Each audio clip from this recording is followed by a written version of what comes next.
E estamos aqui juntos para recapitularmos a lição da Escola Sabatina. O trimestre tem como título Provados pelo Fogo e a 11ª lição é Esperando no Crisol. O meu nome é João Luiz Marcon, sou professor e diretor do Seminário Adventista Latino-Americano de Teologia aqui na Faculdade Adventista do Paraná, a FAP.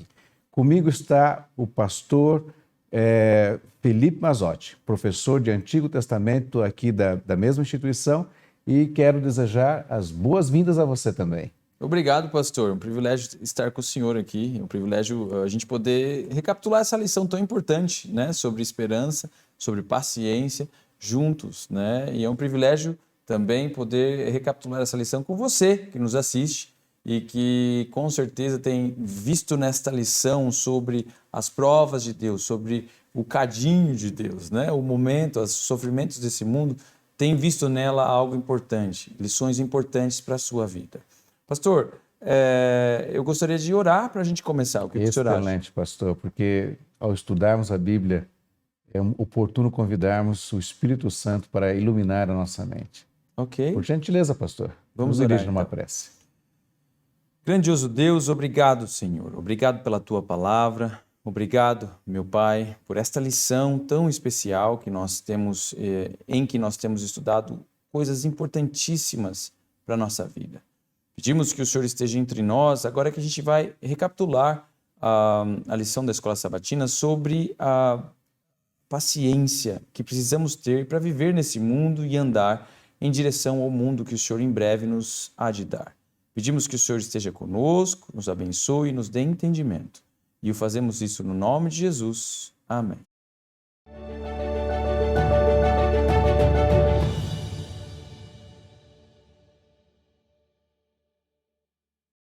Muito bem, estamos aqui, como disse antes, para recapitularmos essa lição fantástica que vai falar sobre Esperando no Crisol. O verso para memorizar dessa semana está baseado em Gálatas capítulo 5, verso 22. Mas o fruto do Espírito é longanimidade. Pastor Felipe, o que significa a palavra crisol? Nós ouvimos essa palavra durante o trimestre, mas é bom recapitularmos, entendemos qual a importância dessa palavra para a vida cristã. Pastor, a palavra crisol é utilizada, a gente geralmente se refere a um instrumento, um local, um recipiente, né, onde experiências químicas ou até mesmo os metais, né, são fundidos, derretidos, né, e onde eles são, na verdade, purificados para que a gente possa utilizá-los, né, para fundir, em fundição, para forjar, né, instrumentos metálicos. E a importância desta palavra no tema da lição, de modo geral, é se referir às lutas que nós temos nesse mundo e como elas nos pedem ou pedem de nós algumas características importantes da vida cristã, das quais nessa semana nós estamos estudando a paciência, né? E como elas instam conosco, né? O crisol da vida, instando conosco a esperarmos pacientemente na resposta de Deus, na atuação dele na nossa vida. Então é um termo que durante essa semana, ou durante esse trimestre, estamos estudando, muito importante para que a gente entenda bem o nosso caminho, a nossa caminhada nesse mundo, em direção ao dia que a gente vai encontrar o nosso Senhor. Amém.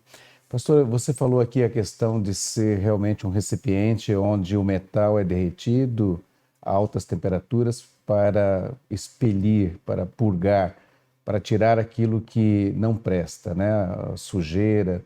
Eu fico lembrando uma experiência que eu tive ao conhecer certos amigos que trabalham com ouro, prata e outros metais, e é interessante que eles vão colocando ali o fogo, né? E vai separando a escória. E às vezes demora um tempo Às vezes demora mais do que as pessoas podem imaginar, até fazer toda essa limpeza, né? E você falou aqui da paciência, né? E nós vamos ver também uma outra questão importante, a questão da esperança e da perseverança, né? De esperar perseverantemente em paciência. Isso é muito importante para a vida cristã, como você falou, é uma das características do crente, daquele que confia em Deus e espera pacientemente pelo seu Senhor. Não à toa a gente tem isso no próprio verso para memorizar, né, dessa semana, né, como um fruto do Espírito, a longanimidade, a habilidade de não só de esperarmos longamente, né, mas esperarmos corretamente, com a esperança correta, com o foco correto, em direção àquilo que Deus tem na nossa vida momentânea aqui nesse mundo, mas também o alvo, né? Até a introdução da lição falou de uma experiência que foi feita com algumas crianças, no qual a pessoa colocou ali um doce e disse para que ela esperasse, e se ela esperasse o tempo devido, ela seria recompensada.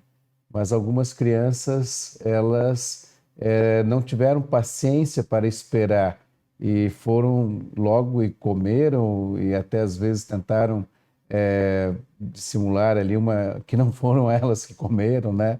É uma experiência que até eu assisti, foi muito interessante, mas o fato é que depois os estudos mostraram que aqueles que foram pacientes, eles desenvolveram na sua vida outras habilidades e alcançaram sucesso na vida, sucesso na sua experiência, né? Eu creio que é isso que Deus quer da nossa vida como cristãos. O que você me diz? Eu acho que o que é interessante dessa experiência é que ela parece sugerir que quanto antes a gente desenvolve a habilidade de esperar com foco, tanto melhor para a vida cristã, né? Quanto antes você, amigo, você, amiga, entender que Deus tem através da sua palavra um foco para a vida de todo ser humano aqui nesse mundo, tanto melhor será para que você entenda as verdades espirituais ao longo da vida. Porque o que eu acho interessante, pastor, é que a palavra de Deus mostra que Deus tem verdades específicas para cada fase da nossa vida. Então, a despeito dos sofrimentos que deste ou daquele momento da vida, parece que o projeto dele não é um projeto para um momento, né? É um projeto para a vida inteira. Por isso que a paciência é tão importante. Porque ela nos ajuda a entender a vida como uma caminhada e não só como um momento específico. Até a lição, a primeira lição desse trimestre, ele falou justamente dessa analogia da vida cristã como uma caminhada, no qual o pastor Sim. está conosco, né? Mas nessa jornada, Deus tem um propósito. O próprio Deus é chamado Deus da paciência, né? Ele é paciente. Quando nós vemos as histórias do Antigo Testamento, e a sua especialização, percebemos ali quantas e quantas vezes Deus é paciente conosco, foi paciente com Israel, paciente com a sua rebelião, sua teimosia, mas tudo fazia parte do plano de Deus para desenvolver neles uma natureza mais semelhante à do próprio Deus. Me explica um pouquinho mais essa questão, essa exortação que a Bíblia fala, que diante das dificuldades, das tribulações, dos problemas que nós enfrentamos, está ali o Deus da paciência trabalhando conosco, pacientemente trabalhando conosco e esperando ver em nós o brilho do seu caráter. Ótimo. Pastor, tem um termo no Antigo Testamento que eu acho muito interessante, que é para se referir à ira de Deus, né? Ou a ira, de modo geral, que é o termo af, que é nariz em hebraico. Né? E é interessante que não usualmente, em alguns momentos, o termo af é utilizado para Deus no plural, como se Deus tivesse vários narizes, né? E isso é um idiomatismo para você que nos ouve. O que significa o idiomatismo? É uma forma particular da língua do Antigo Testamento de se referir à ira de Deus e, nesse caso, de se referir à longanimidade dele, né? Por que vários narizes? Porque o nariz fica vermelho quando a gente fica com ira, né? Fica irado. Então a ideia no hebraico é que Deus demora para ficar irado. E isso é representado dessa maneira bem particular no hebraico, que é um Deus com vários narizes, né? Metaforicamente, obviamente. É interessante a gente perceber a forma gráfica como o texto descreve ou desenha esse Deus longânimo, esse Deus da paciência. Porque é particularmente isso mesmo que a gente acha na Bíblia. Um Deus que nos espera, um Deus que nos busca, um Deus que é longânimo no seu trato com os seres humanos, né? E essa longanimidade não é uma excusa para os nossos erros, mas na verdade é a busca dele, incessante, amorosa, por seus filhos, né? Nós lemos já no domingo, né, que é a lição onde nós vimos sobre esse Deus da paciência, vários textos interessantes, vários. A gente viu Romanos capítulo 15, lemos também Romanos capítulo 5, e eu queria ler Romanos capítulo 5, verso 3 a 5, onde nós temos ali uma ênfase muito interessante do texto bíblico sobre o Deus da paciência, o Deus que nos espera, né? No verso 3, capítulo 5 de Romanos, nós lemos: "E não somente isto, mas também nos gloriamos nas tribulações, sabendo que a tribulação produz perseverança. A perseverança produz experiência, e a experiência produz esperança. Ora, a esperança não nos deixa decepcionados, porque o amor de Deus é derramado em nosso coração pelo Espírito Santo que nos foi dado." Então, nesse caso, pelo que vemos aqui, as tribulações, as lutas e provações, e às vezes nós dizemos: Deus, por que eu estou passando por isso? Por quê? Qual o sentido disso? Qual o significado? E aí vemos aqui que existe um plano de Deus. Por mais que a nossa natureza até às vezes recue disso e ficamos assim, até quem sabe até chateados ou magoados com Deus, mas no fato, Ele está expressando um propósito aqui, que é desenvolver a natureza amorosa em nós, fazer com que o seu caráter brilhe em nós. É difícil para nós, não? Exatamente. Essa é uma experiência particular de todos nós, seres humanos, e é bem difícil. Porque não raro a gente se vê em situações em que a paciência se esvai, né? Que a gente é difícil de se manter no autocontrole, com foco, né, em Deus, porque de fato há determinados momentos da vida que são bem desafiadores. Então, e essa paciência, às vezes, né, ela tem um tempo. E às vezes nós esperamos e talvez até podemos dizer, mas quando vai ter fim? Esse é um ponto importante, né? Que várias vezes a Bíblia fala do tempo de Deus e não no nosso. Poderíamos dizer um pouco mais? Por exemplo, Daniel 9, 483 anos até a vinda do Messias, depois mais 7 anos até o plano ali para com Israel se concretizar. Como é que podemos ver? Vemos ali nesses 490 anos, quase que 10 jubileus, que representa aí a misericórdia de Deus, a sua compaixão para com Israel e para com todas as pessoas que Ele quer salvar? Sim, não há dúvida. É muito interessante. Nós, na lição ali na segunda-feira, vimos essa questão do tempo de Deus, né? Como Deus lida com o tempo e, em especial, como Deus lida conosco no tempo, né? O que é muito importante a gente entender, querido amigo, querida amiga. Porque o que nós precisamos entender, a partir do ponto do texto bíblico, em relação à forma como Deus lida com o tempo, é que o Deus da Bíblia é um Deus histórico. É um Deus que está na história. Sabe, pastor, muitas vezes a gente entende ou a gente ouve a respeito de como Deus lida com a história, lida com a vida, e lida com o tempo do ser humano, como se Deus fosse alguém alheio à história. Alguém que está fora e tudo que Ele faz é interferir na história. Mas a verdade é que ele não interfere, Ele interage com a história. Ele está na história. E assim como nós temos nossas escolhas, Ele tem as dele.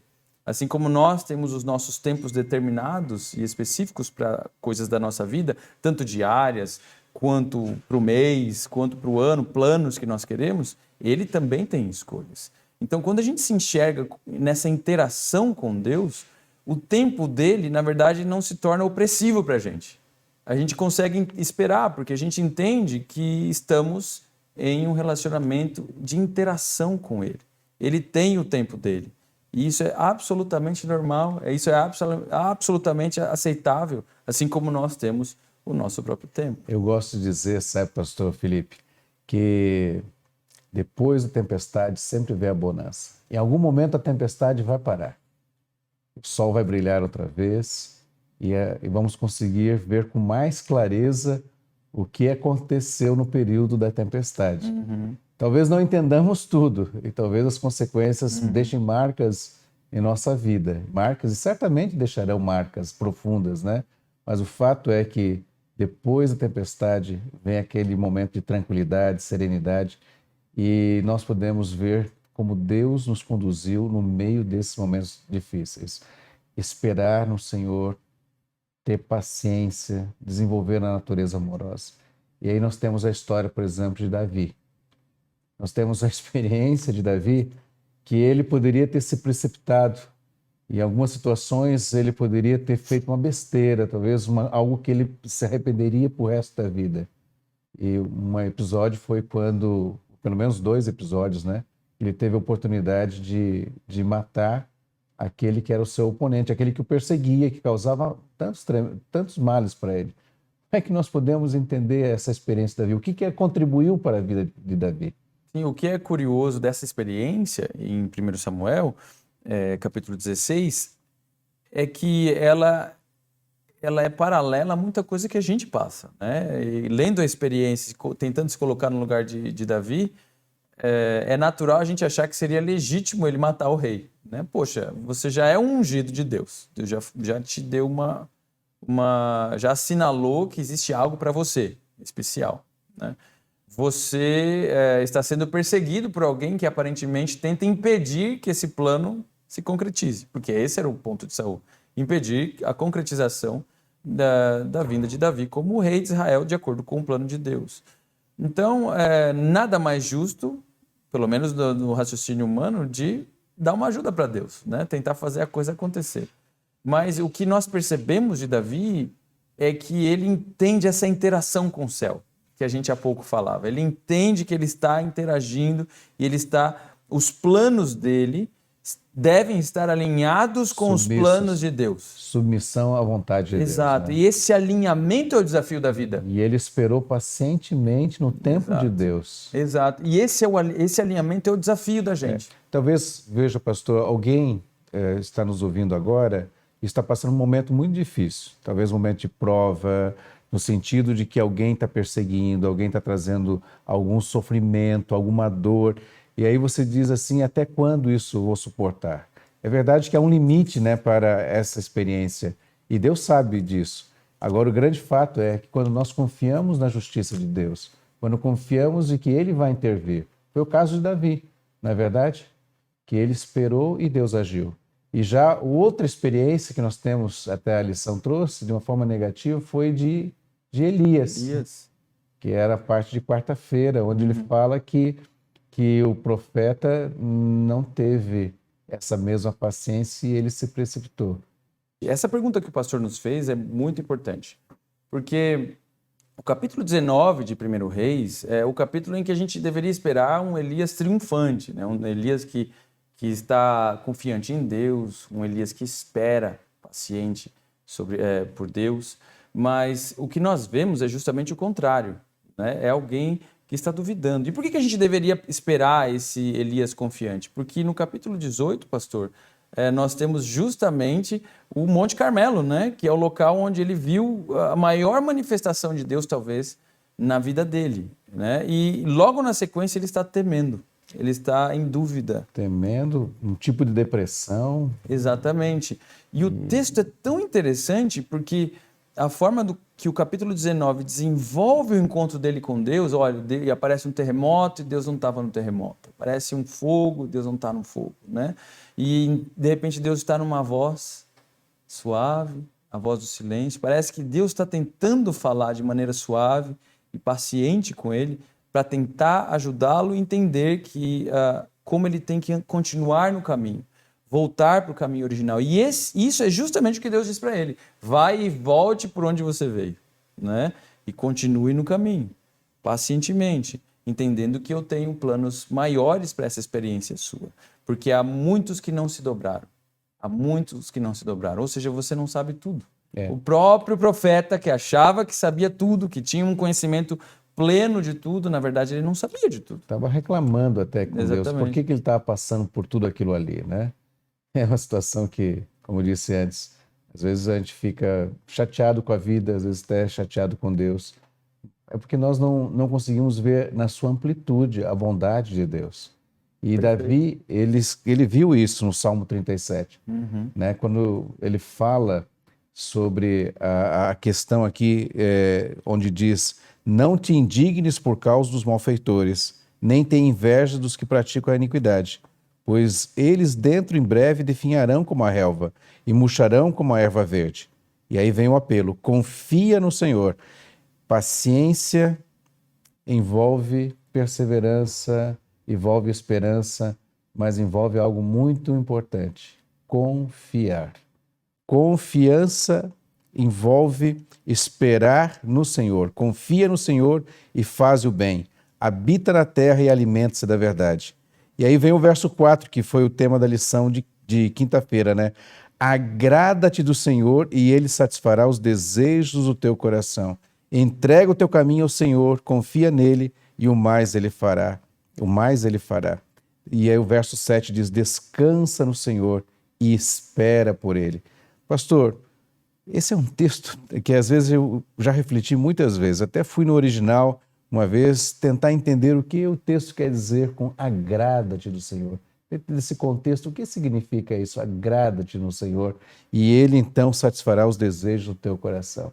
É muito interessante a forma como o texto, né, como o Salmo é formatado e a forma como o texto parece crescer, né, um crescendo, assim, né? Ele vai crescendo nas expressões sendo utilizadas dentro do texto e ajudando o leitor a compreender ou a se colocar novamente, em alinhamento com o plano de Deus na vida deles. Então, agradar-te do Senhor seria nós nos alinharmos com a vontade de Deus, esperarmos no tempo de Deus, esperarmos confiantemente no tempo de Deus, exercendo a paciência, seria isso? Isso, e compreendendo aquilo que o texto diz claramente, não andando e não aceitando as formas ímpias que o texto condena como formas fidedignas de expressão da nossa religiosidade. Então vejam, no verso 7, que o senhor mesmo leu, nós lemos: descanse no Senhor e espere nele. Não se irrite por causa daquele que prospera em seu mau caminho. Verso 8, deixe a ira, abandone o furor, não se irrite, porque certamente isso acabará mal. Né? Então parece que o texto está contrapondo o caminho do malfeitor e o caminho daquele que confia em Deus. Então podemos dizer que uma pessoa que se irrita, que perde a paciência, é uma pessoa imatura em sua experiência de fé.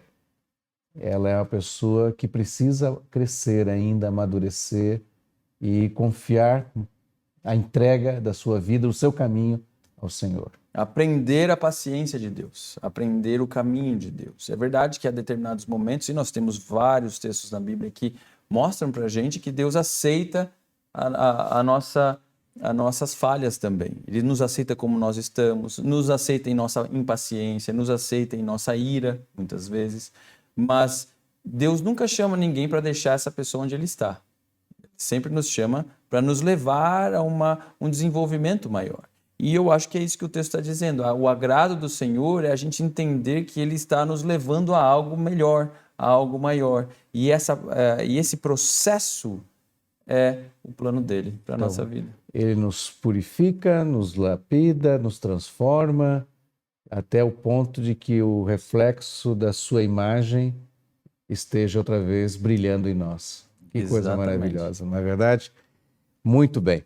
Nós queremos agora, pastor, falar um pouquinho sobre o que essa lição nos ajuda em nossa vida cristã. Falamos várias coisas, aplicamos várias vezes, mas como podemos tirar um grande proveito para a nossa experiência cristã? Bom, querido amigo, querida amiga que nos assiste. Eu creio que a paciência é um elemento importante para nós, porque ela, para aquele que entendeu a vida cristã de fato, nos auxilia, como a gente falou várias vezes aqui, a entender que Deus tem um plano maior para a gente. Que Deus tem um caminho, uma caminhada grande. Que Ele tem verdades para cada momento da nossa vida. E que quando nós compreendemos que essa caminhada não somente é longa, mas que ela é variada, ela é colorida, ela tem várias coisas que nós não compreendemos, várias ênfases que são difíceis da gente discernir, isso fica mais fácil diante de uma vida paciente, diante de uma perspectiva paciente, de uma atitude de paciência na vida. Então, para a vida cristã, pastor, eu acho que é muito importante o exercício da paciência e a observação da vida, a busca da sabedoria na vida, né? Buscarmos em sabedoria, tentarmos compreender a voz de Deus nos guiando nas dificuldades da vida e tentar entender que, como todo ser humano, como cada ser humano que já viveu nesse planeta e vive, Deus tem um projeto maior para nós. E esse projeto maior se revela ao longo da vida. Então, aprender a confiar nele, a esperar por ele, a paciência, a perseverança. E, pastor, podemos dizer que isso tanto nos ajuda na nossa vida agora, como também nos momentos finais da história deste mundo de pecado. Porque Apocalipse fala que a paciência é uma das virtudes do remanescente, daqueles que vão estar preparados para encontrar Jesus nas nuvens dos céus. Então, a paciência não só nos ajuda agora em nossa jornada, mas nos ajuda também a enfrentarmos aquilo que vai ser mais difícil ainda, diante daquilo que a Bíblia descreve, que serão tempos difíceis para o povo de Deus. E como nós lemos em Romanos 5, é muito interessante que a paciência produz esperança, o texto diz, né? Paciência produz esperança, a experiência, né? A paciência produz experiência, a experiência produz esperança, né? Então, a paciência nos dá a oportunidade de olhar para a experiência da vida de uma maneira diferente. Olha, o que eu faço aqui faz parte de algo maior, faz parte de algo interconectado com o céu e com os anjos. E essas experiências que a paciência me permite, elas produzem a esperança de um dia ver o Senhor, a esperança de um dia sermos levados ao céu com Ele. Então, é um processo. E você ali cita o verso 5 e diz: o amor de Deus é derramado em nossos corações pelo Espírito Santo. Exatamente. Então, todas essas experiências nos faz ver mais nitidamente que o amor de Deus é abundante em nossa vida e que a sua graça é transformadora e a sua graça opera continuamente para que um dia estejamos junto com Deus no lar eterno. Esse seja realmente o teu desejo, o teu sonho de, nessa vida, estar andando com Deus, apesar das dificuldades, das lutas, confiando nele, perseverando nele, pacientemente esperando por ele, porque todo esse momento tem o seu fim, inclusive o pecado, um dia terá seu fim. Vamos orar? Querido Deus, nosso Pai, nós te agradecemos pela vida, pela salvação, pela esperança que nos dás em teu Filho Jesus Cristo. Obrigado a Deus por esses momentos que aqui passamos, de estudo da tua palavra, e vermos, ó Deus, que nos momentos mais difíceis nós não estamos sós. Temos aqui, durante essa semana, estudado que homens de Deus tiveram essa experiência de ver a manifestação do teu cuidado, do teu amor e de toda a tua bondade para conosco, para com cada ser humano, inclusive esses personagens. Mas queremos, ó Deus, pedir que nos ajude a confiar nos momentos difíceis, nos momentos em que estamos dentro do crisol, para que desenvolvamos, ó Deus, a paciência, tenhamos o caráter de Cristo formado em nós, a sua imagem formada em nós. Nos ajude, ó Deus, a desenvolver esse fruto do Espírito. E mesmo que seja difícil, e que talvez sejamos impacientes e imprudentes em algumas decisões, tenha compaixão de nós e nos ajude a voltar para o caminho, para o trilho no qual nos levará para o reino eterno, nosso Deus e Salvador. Obrigado, ó Deus, é o que nós agradecemos e pedimos em nome de Jesus. Amém.